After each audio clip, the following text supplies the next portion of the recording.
I'd like to first introduce myself, Kai Yang, for those who do not know me. I am the Asian American Advancing Justice Chicago Board Chair. We'd like very much to thank our sponsor tonight, McDermott, Will, and Emery.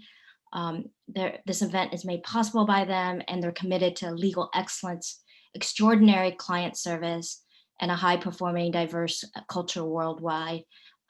They have been long-standing partners of ours, and we welcome them, their support in terms of having these critical conversations such as this, and how timely of that. So looking forward to hearing from our experts, and I think you're going to really enjoy the conversation tonight. So thank you for spending your evening and time with us. Some real quick guidelines: just be present. Again, I think with the, we're 2 weeks into the new year, there have been highs and there have been lows already. And if anything, it's been a very emotionally roller coaster, and this is a chance for us all to reflect. So please use that Q&A function to ask questions of the panelists. We note that we may not get to all the questions and timing, but we'll record those and reach back out to you with some of the information that you've registered with, and leverage the chat, right? I think during this COVID time, we're not able to be physically together in one place, but I think virtually we can definitely connect and really understand where our community stands, and help sort of process the information and the events that have occurred, right? I know that I'm hungry for this conversation, and hopeful to be able to get some insights. So I'm very excited about that. So the agenda tonight, really, so if you haven't seen her, our new CNN star, Grace Pai, fresh off of being on the ground and leading the efforts there to get out the vote for Georgia's Senate election. So I think we'll hear about her experiences. And then we'll transition to sort of what's been happening after, in terms of the white power movement. Odette Yousef will be joining us, and a reporter that has been following this sort of white supremacy movement, and sort of how that then has led to the events last week. And then based off of those insights, what can you do about that, right? So what's our call to action, and how can we continue to support each other and have these powerful conversations and move this forward. And our moderator tonight will be Andy Kang, who is the Executive Director of Asian American Advancing Justice Chicago. Grace Pai, who I mentioned earlier, is our Executive Director of Organizing for Advancing Justice, but also took on a role as the Asian American Midwest Progressive lead in terms of organizing. And then Odette Yousef, Race, Class, and Communities reporter for WBEZ. And then she is the host of WBEZ Motive. And in season 3, they've talked about white supremacy, and it's actually been, was noted as one of the top 10 podcasts in 2020. So really happy to have her here. And so again, I'd like to thank you for joining us. And without further ado, I'm going to turn it over to Andy to start off the panel discussion with Grace. Thanks so much, Kai, and thank you for McDermott for sponsoring this event. And I hope this will be a welcome break in everyone's nonstop 24/7 news and doom scrolling. So before we get into it with Grace, and Grace, welcome. It's good to see you. I haven't barely seen you since Georgia. We're going to run that CNN clip that Kai mentioned just to kind of set up this conversation.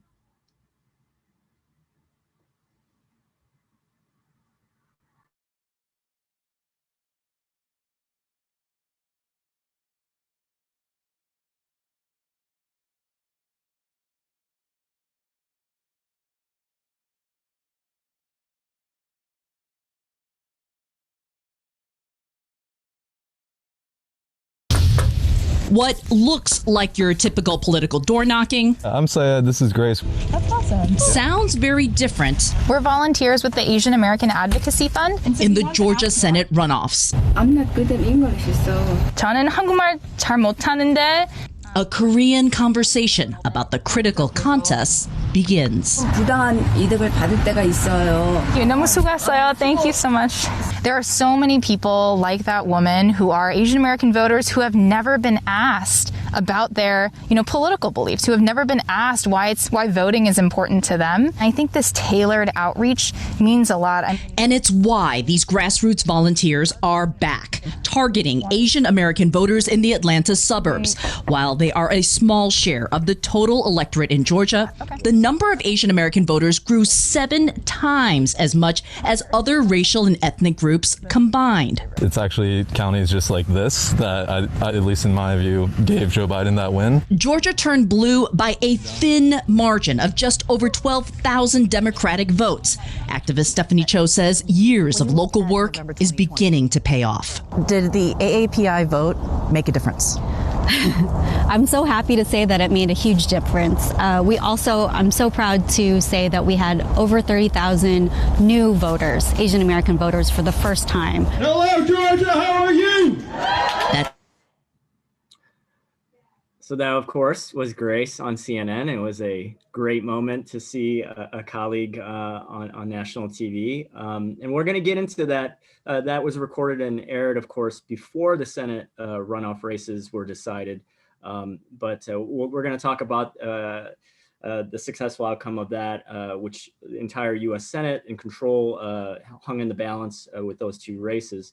But before we get into that, Grace, let's back up even before that moment and just talk about, you took a leave of absence from being our organizing director to go down to Georgia.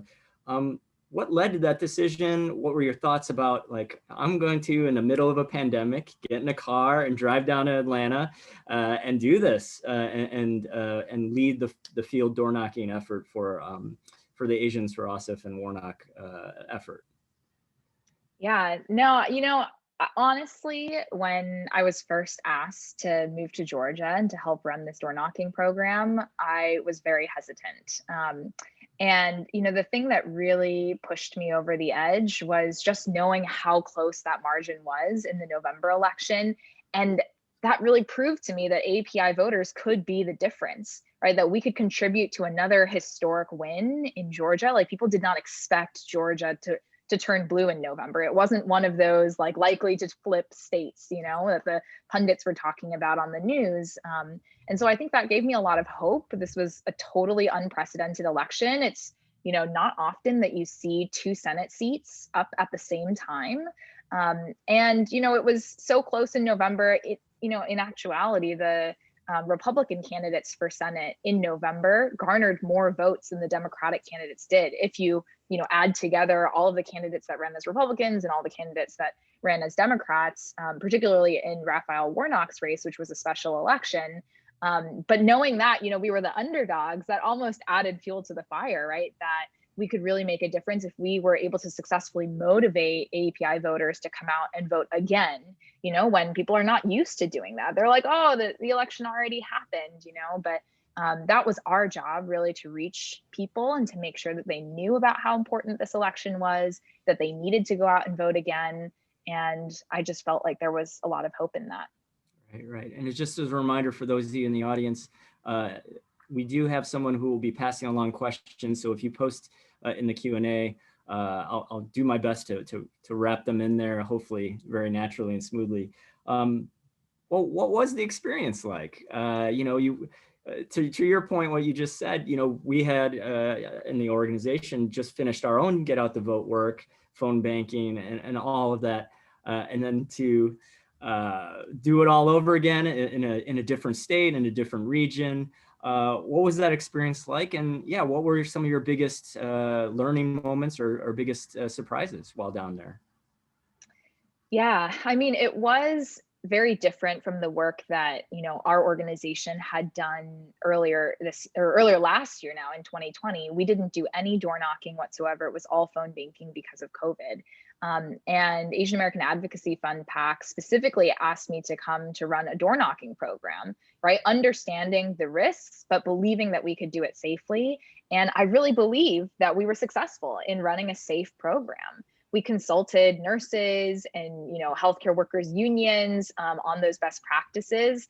And one of the folks that we consulted actually told us that our canvassers on the doors were almost as safe as healthcare workers who are intubating COVID positive patients, because we had everybody equipped with a KN95 mask and a face shield.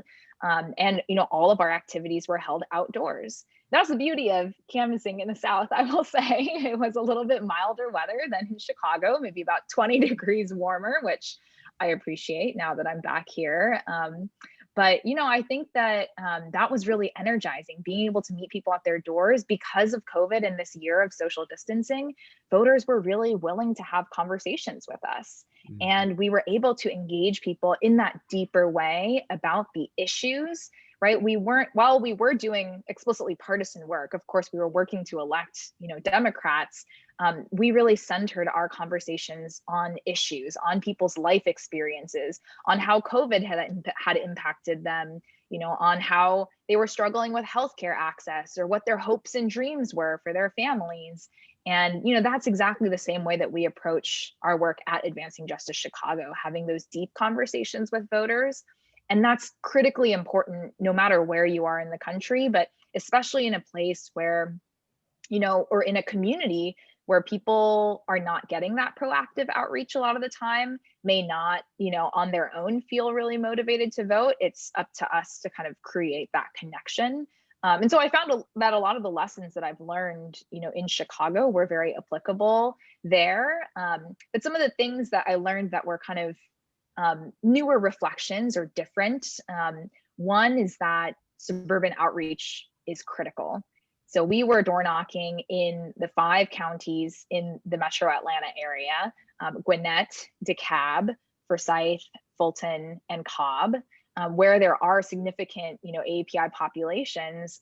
And coming from Chicago, a lot of our work in Chicago has focused on Cook County, but we know that there are lots of Asian Americans, in DuPage, in Will. And so, I felt like coming back, we really need to think about how to invest in some of that suburban outreach.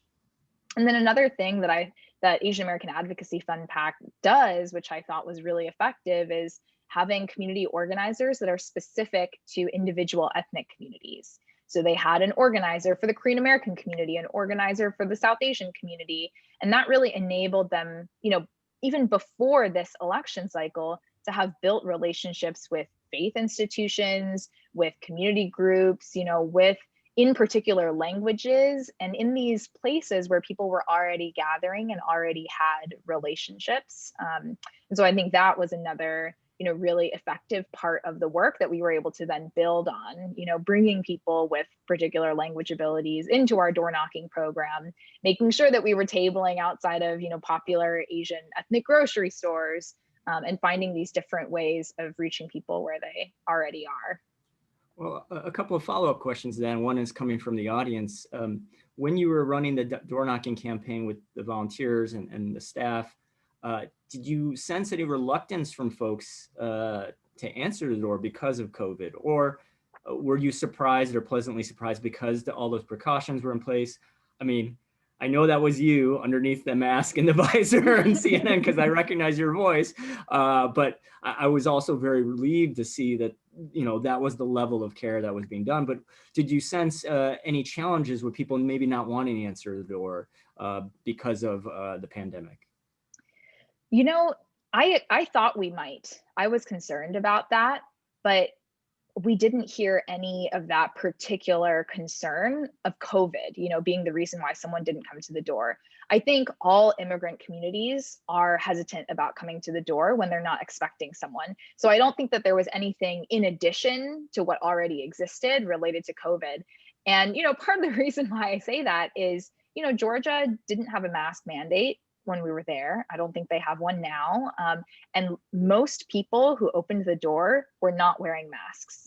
Mm-hmm. And I thought that, given we were only door knocking in the Asian American community, we were only targeting Asian American voters, that there might be a higher proportion of people who did answer with masks on because, of people following news from their home countries where COVID has been taken more seriously or has been dealt with more effectively. But I was kind of surprised to see that people were, not, I won't say casual about it, but that, there wasn't that kind of level of concern about speaking with us, and immediately when they open the door, they see that we're wearing masks and face shields and, we're keeping our distance and all of that. And so I think that did, reassure anyone who might have been concerned. Now, at the end of that video clip, Stephanie Cho, who's one of the leaders that helped set up the Asian American Advocacy Fund in Georgia, is obviously also for the audience, also wears another hat as the executive director of our Atlanta Advancing Justice affiliate. They have been, they have been working for years. In fact, one of their first projects under the AAAF banner was Asians for Abrams, and really kind of establishing the infrastructure for reaching Asian Americans and talking about progressive issues. This cycle, there was obviously a ton of resources and attention on Georgia. Did you sense on the conservative side, did you see an effort by Republicans or conservative groups, perhaps AAPI conservative groups, also proactively reaching out to Asian voters? We saw outreach from conservative organizations to Asian Americans, but I would say I didn't see a lot of really tailored outreach to Asian Americans. The literature that we saw on the doors might have been focused on conservative values, like, for example, opposing abortion.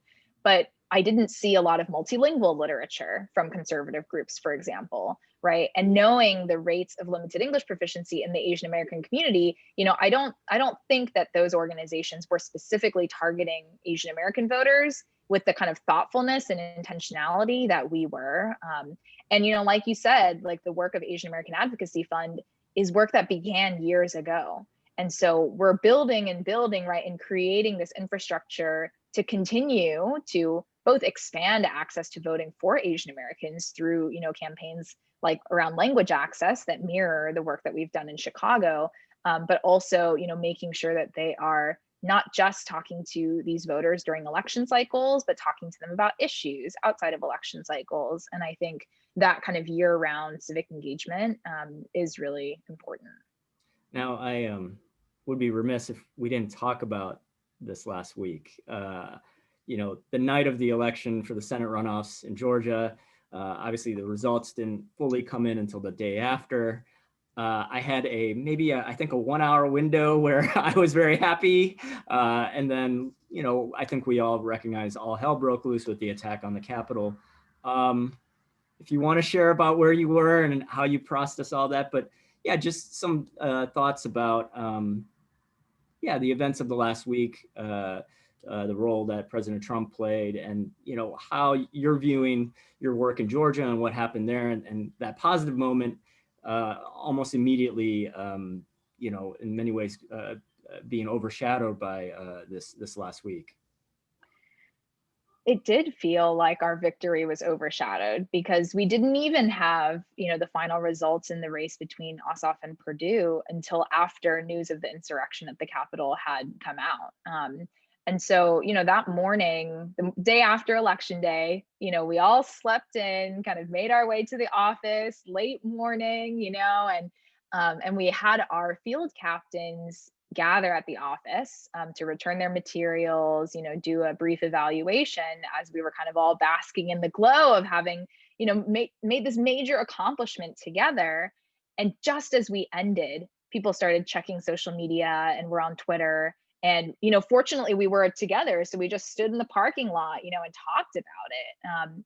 But it was really kind of soul crushing to have that moment of celebration really taken away from us because so many communities of color, Black voters really showed up in this runoff election and carried this victory for Ossoff and Warnock. And so to know that the people storming the Capitol, threatening the lives of members of Congress, are so vehemently racist and don't believe in the rights of our communities, are broadly speaking all communities of color, that was really tough and a very jarring kind of, just experience.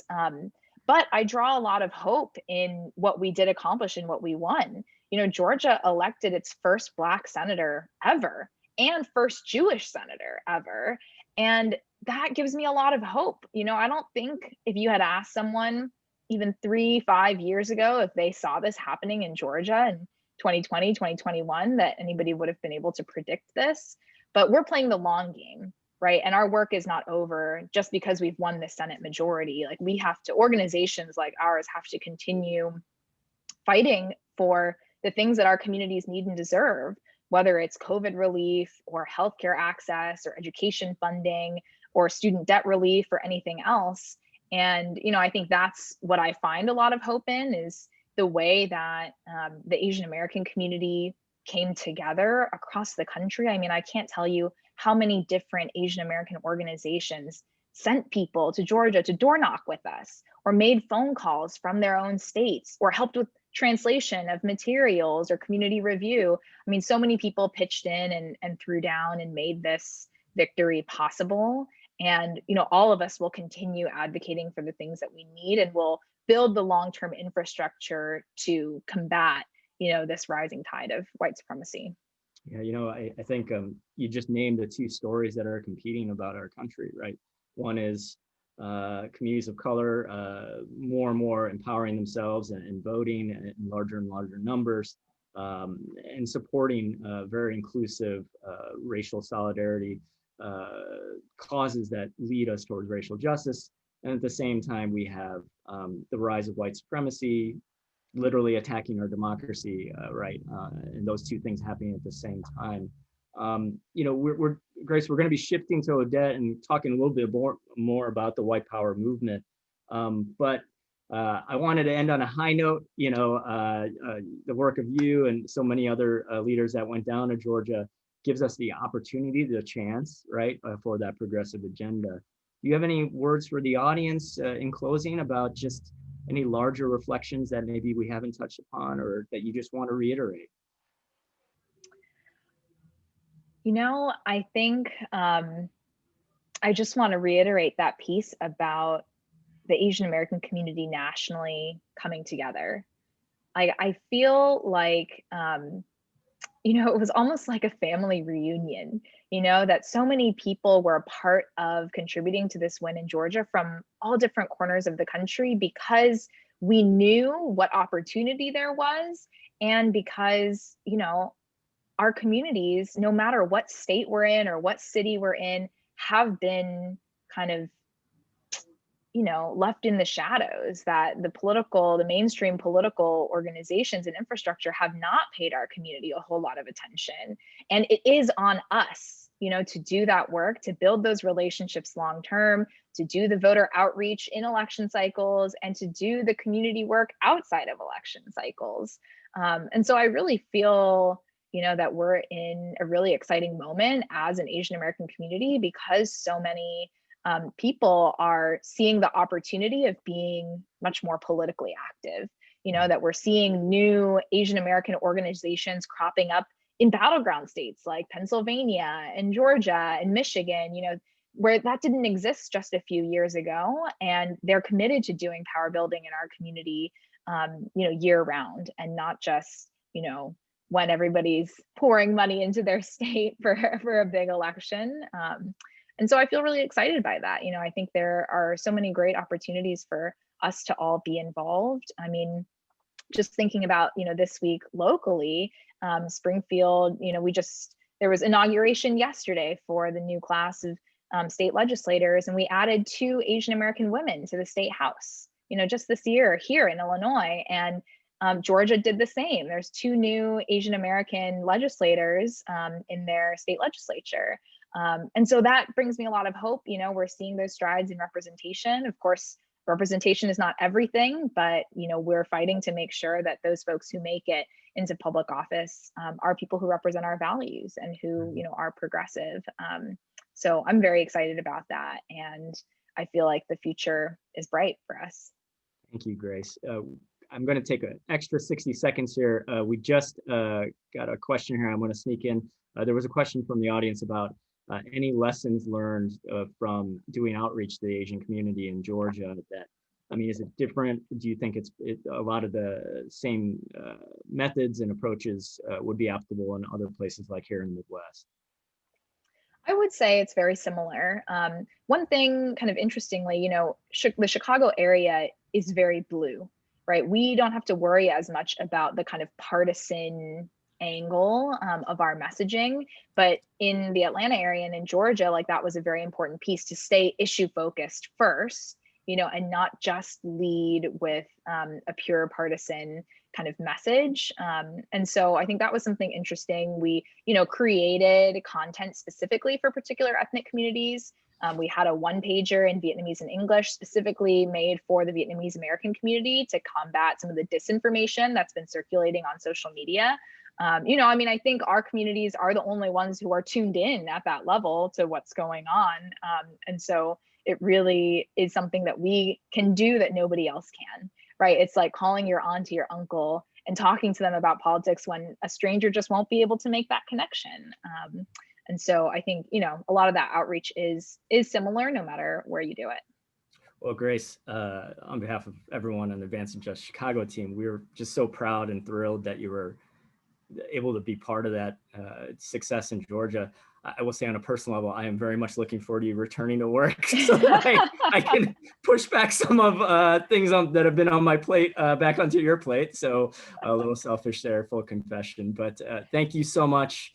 You know, we really appreciate you taking time from your recharging and minication to take time to talk to us and the folks here on the Zoom, but thank you so much. Thanks for having me. It was really fun.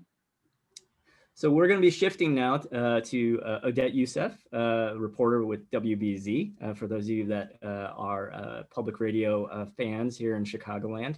And Odette has done the series Motive Season 3, which focused on the connection, the story really of Chicago and its connection to the white power movement. For those of you that haven't listened to this podcast series, I cannot think of a series that is more relevant to what we are experiencing right now in this country. It is fantastic. It also was named one of the 10 best podcasts of 2020. And Odette, thank you so much for joining us tonight. Oh, and we got to unmute you. 1 second. Oop. Can you? Yes. Can you hear me now? Yes. I said, thanks for having me. Yeah, so, you know, I don't want to assume that folks in the audience have gotten a chance to check out your podcast. We will throw up the link in the chat for folks. Please bookmark that. But tell us the story of how you came about doing this series. I know you spent well over a year on this subject matter. Did you just roll out of bed one day and say, I'm going to do a series on the white power movement? No. Tell us a little bit more about the series and yeah, how did it come about? So it came actually out of a story that I did, I guess 2 years ago at this point, where I was focusing on this one teacher who teaches English at a Chicago public school, who in her spare time published a sort of a manual for teachers and parents and community members to sort of follow once they start to detect that young people in their communities are starting to internalize and come to school spouting white supremacist stuff. So, you know, for example, like a student coming in and demanding that there's a white pride student union or something like that. Like, how do you handle that? And how to not just write it off as sort of like a phase that a child might be going through, but to really sort of address the issue. And in interviewing her, she mentioned that she'd been doing this sort of racial justice work since she was a teenager growing up in the Beverly neighborhood on the Southwest side. Because at that time, and this would have been like early 90s, there was an emerging neo-Nazi skinhead movement. And she said that she used to carry a bat in the trunk of her car specifically because of one guy named Christian Picciolini. And so you've listened to the podcast, Andy, you know, Christian Picciolini is a pretty central character in the series. But that was sort of the birth of it. Like, you know, for that story, I had to go and interview Christian, and he sort of like enlightened me to the early history of the neo-Nazi skinheads. And it was significant because the emergence of the neo-Nazi skinheads in the US gives us a lot of insight into how young people and just how, you know, people generally are recruited into the organized white supremacist movement. That was a movement that had been dying like up until the 80s. Like KKK membership was at an all-time low. I don't think anybody expected that it would find a new vector to reach a new population in the U.S. with the appropriation of what's called oi music that skinheads in Britain had been listening to, which was infused with racist messages. And so there was sort of like this interesting, you know, growth of the neo-Nazi skinheads in the US. And then that sort of, you know, so that's what the podcast is about. And then it traces sort of how that led us to the moment that we're in today. Now, I know I've been interviewed by you when I first started doing this work, and I even have a term, the Odette question, which is like the one that I wasn't ready for, or it's like, how do you know that? And I'm like, how do I know that? Oh my gosh.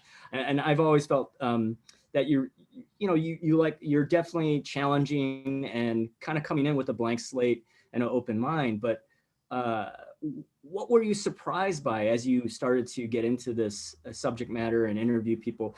Were the things that really stuck out to you, like, oh, I don't think folks really know this, or I certainly didn't. You just mentioned Chicago's role in the larger movement. What were some of those things? I'm not asking you to give away the whole series. I do want folks to listen to it, but this isn't like Star Wars where I think there are spoilers here. But what were some of those things when you reflect back on it? Yeah, I mean, I think there were a lot of things that surprised me. So like, you know, for one, learning that skinheads actually were the opposite of racist to begin with. I think that surprised me, and it surprised a lot of people to begin with. The skinhead movement was sort of, in the US at least, it was sort of like an offshoot of the punk scene here. And in Chicago, it was really diverse. There were Black skinheads and there were Jewish skinheads.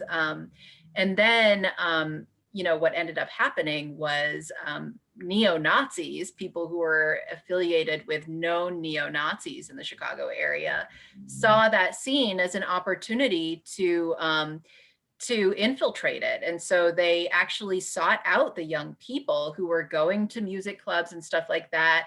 You know, a lot of these kids had taken refuge in the skinhead and the punk scenes because they were having trouble at home or whatever.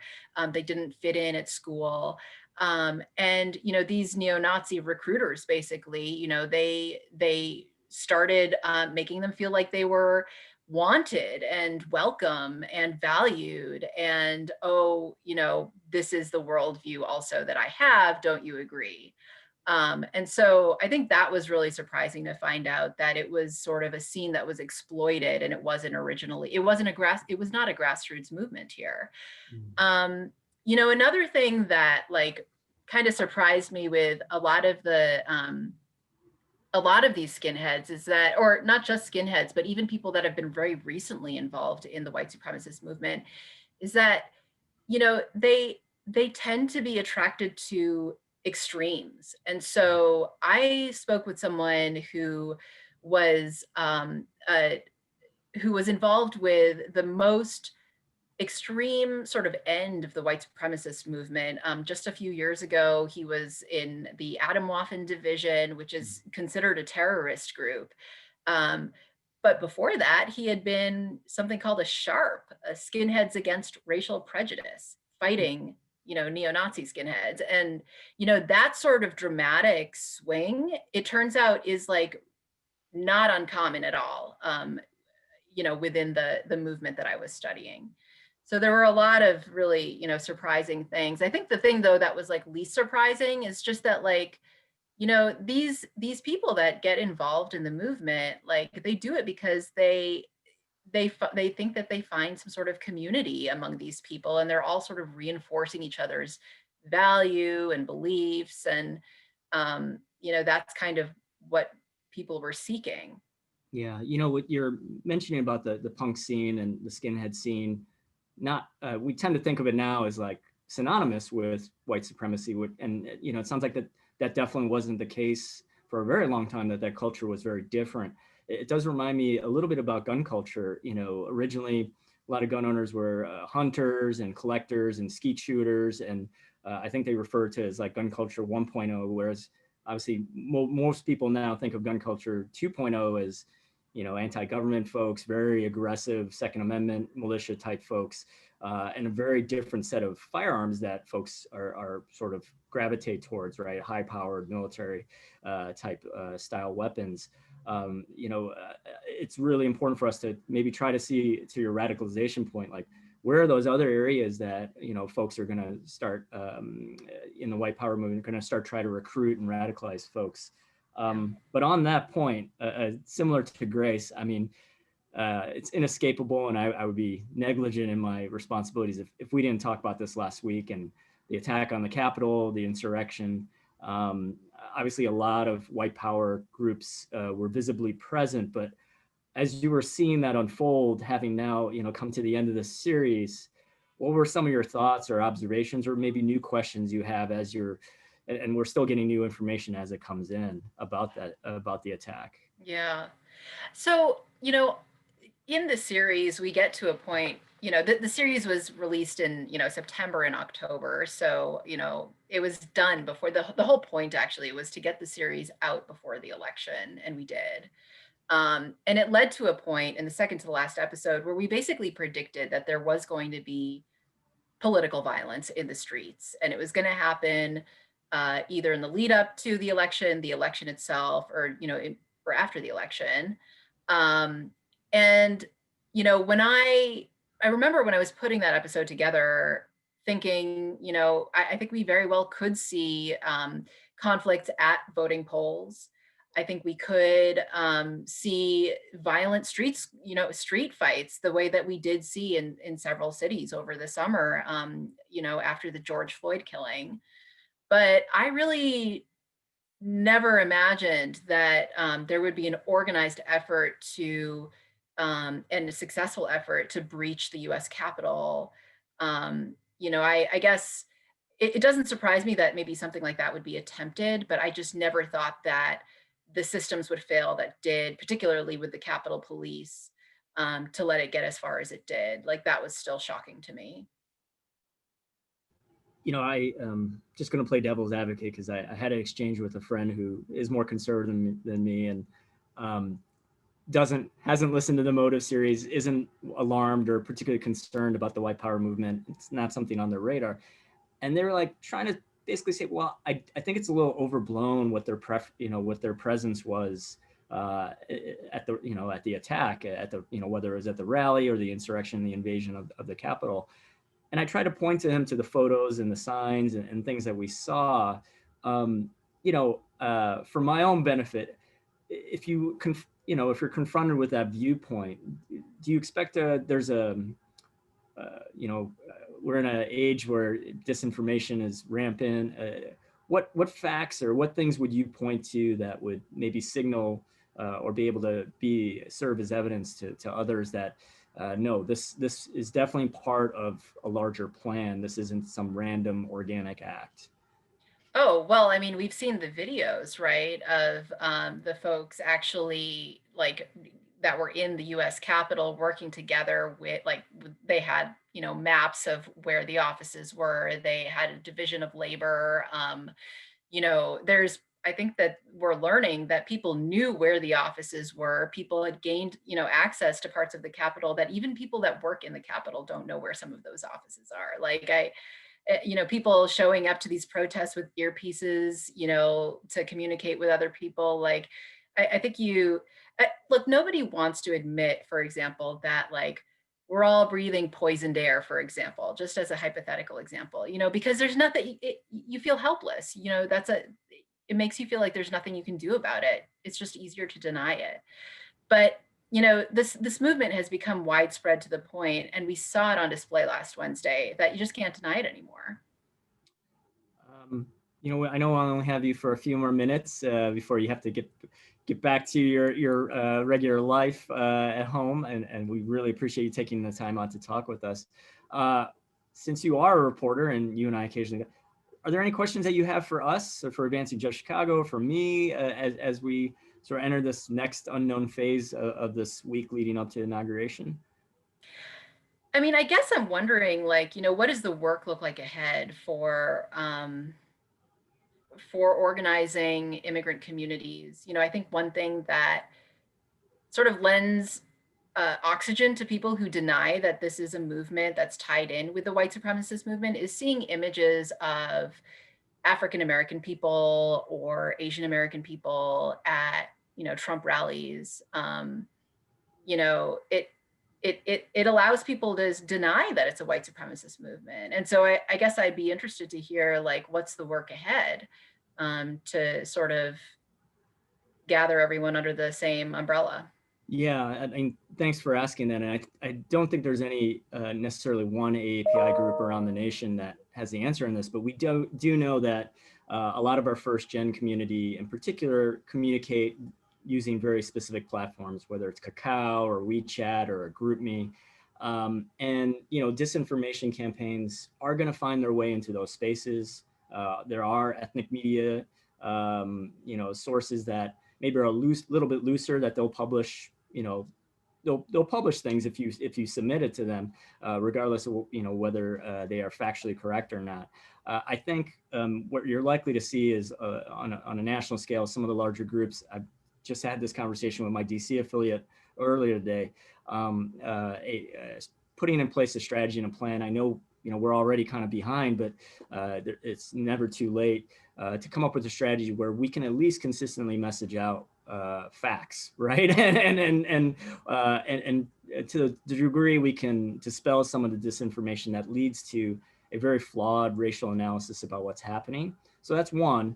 I think locally here, I know some folks may be aware, we've launched what's called our Teach campaign. This is teaching equitable Asian American history curriculum, community history. This is to get into our public schools mandated Asian American history curriculum.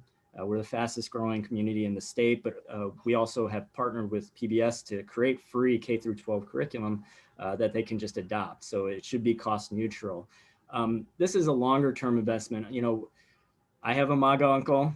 I've spent hours talking to him about white supremacy.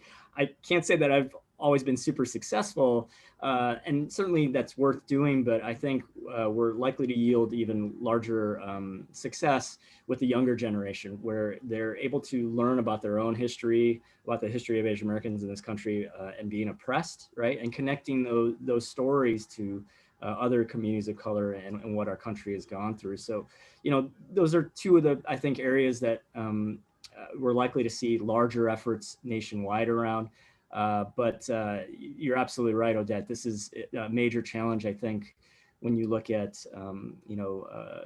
certainly evangelical community and different Asian communities, or, the Catholicism and folks being socially conservative being one line, Hindu nationalism, and, the Modi folks, domestically, and then of course, anti-affirmative action, Asian Americans, so they haven't quite put the pieces together on their end, which I'm more than happy with. I'm fine with that. But it is going to be, I think, a major challenge for our organization. And I'm just seeing here one last question. There's a question about, so someone is referencing Asian American Bar Association seminar, and they intended, and that, so it's a question about the espionage cases that the federal law enforcement have been, they've been bringing a lot of cases against, in particular, Chinese academics or Chinese American academics in America. And they're just asking if we have any comments about that. I'll go first. I don't know if you've been following this.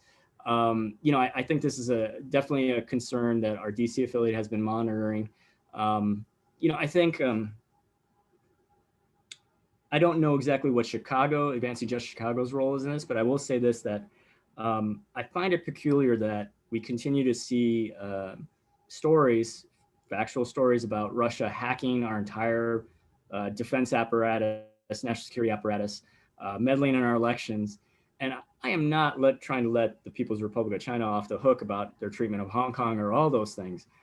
But there's this consistent desire for the Trump administration to engage in a really aggressive Cold War with China, and no mention of Russia whatsoever. And I think we would be really naive to think that race is not playing a part in the appeal of picking a fight with a country that is Asian as opposed to a majority white country in Russia. And so yeah, I'm happy to follow up with the questioner and talk more about that. But in closing, Odette. Sorry, if I could just jump in there go for ahead, a second, Odette. Andy. Like, I mean, we've seen a very deliberate attempt under the Trump administration to demonize China. I mean, like, there was this whole trade thing that he was demonizing China from his candidacy the first time around. And then if you have the misfortune to log on to white supremacist chat forums the way that I have to do for work, you see that like people use incredibly demeaning terms about China. There are people who still call COVID-19, the Chinese flu. Like, that's very common in these circles. Like, it's something that the president has encouraged, given permission to people, and people have just run with it. Like, there's no question that anti-Asian prejudice has increased under during these last 4 years.